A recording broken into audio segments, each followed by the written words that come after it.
আমরা যদি বিশ্বাস করি যে আল্লাহর পক্ষ থেকে কোরআন নাজিল হয়েছে, তাহলে এটা তো মেনে নিতেই হবে যে কোরআনে যা আছে সব সত্য, তাই তো? আল্লাহ পাক কি মিথ্যা বলতে পারেন? নাউযুবিল্লাহ। এখন কোরআন এবং হাদিসের অনেক বিষয় আমরা প্রমাণ করতে সক্ষম হই আমাদের ক্ষুদ্র জ্ঞানে। আবার এমন অনেক বিষয় আছে যেগুলো আমরা আমাদের ক্ষুদ্র জ্ঞানে প্রমাণ করতে পারি না। যেমন ফেরেশতার অস্তিত্ব কি আমরা প্রমাণ করতে পেরেছি? আপনি কি ল্যাবে প্রমাণ করতে পারবেন? জিন জাতির অস্তিত্ব আমরা কি চোখে দেখে প্রমাণ করতে পারবো? কবরে আযাব দেওয়া হয়, আপনি কি এটা দেখে প্রমাণ করতে পারবেন? রূহ বা আত্মা বলে কিছু আছে আমাদের দেহের মধ্যে, এটা কি আপনি প্রমাণ করতে পেরেছেন?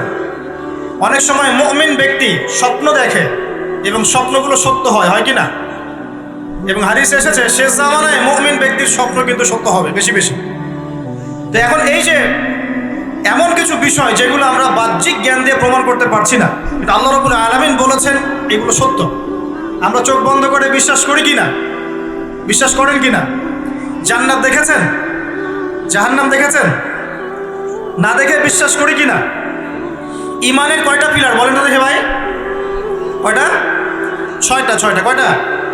আল্লাহ বিশ্বাস, ফেরেশতাগণে বিশ্বাস, নবী রাসূলগণে বিশ্বাস, আসমানে কিতাব সমূহে বিশ্বাস, পরকালের জীবনে বিশ্বাস, তাকদীর বা ভাগ্যের ভালো মন্দে বিশ্বাস। এই ছয়টার মধ্যে শুধু কোরআন এবং মুহাম্মদ সাল্লাল্লাহু আলাইহি ওয়াসাল্লামকে বাদ দিয়ে আপনি কোনোটাই দেখেন না।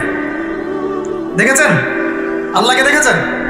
ফেরেশতা মণ্ডলী, আগের আসমানি কিতাবগুলো, মুহাম্মদ সাল্লাল্লাহু আলাইহি ওয়াসাল্লামকে সাহাবীরা দেখেছেন, আপনি কি দেখেছেন? আগের নবী রাসূলদেরকে দেখেছেন? পরকালের জীবন দেখেছেন? তাকদীর বা ভাগ্যের ভালো মন্দ দেখেছেন? এই যে না দেখে যে আমরা বিশ্বাস করছি, এটার নাম হচ্ছে গায়েবে বিশ্বাস। কিসে বিশ্বাস? এটাই আল্লাহ পাক বলছেন আলিফ লাম মিম যালিকাল কিতাব লা রাইবা ফিহ। আলিফ লাম মিম, এটা এমন একটা কিতাব যেই কিতাব নিয়ে কোনো সন্দেহ সংশয় নাই। হুদাল লিল মুত্তাকিন, এই কিতাব মুত্তাকিদেরকে পথ দেখাবে।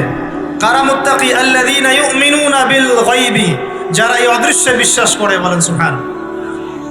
আল্লাহ পাকের আদেশ পালন করার নিমিত্তে, তার ইবাদত করার নিমিত্তে আমরা আল্লাহ পাকের এই আদেশগুলোকে না দেখেই বিশ্বাস করি। এখন কিছু মানুষ বলতে পারে তাহলে এগুলোর বৈজ্ঞানিক ব্যাখ্যা কি? উত্তর হচ্ছে এই যে কোরআন এবং হাদিসের সব কিছুকে বৈজ্ঞানিক ব্যাখ্যার মানদণ্ডে উত্তীর্ণ হয়ে আসতে হবে জরুরি না এটা।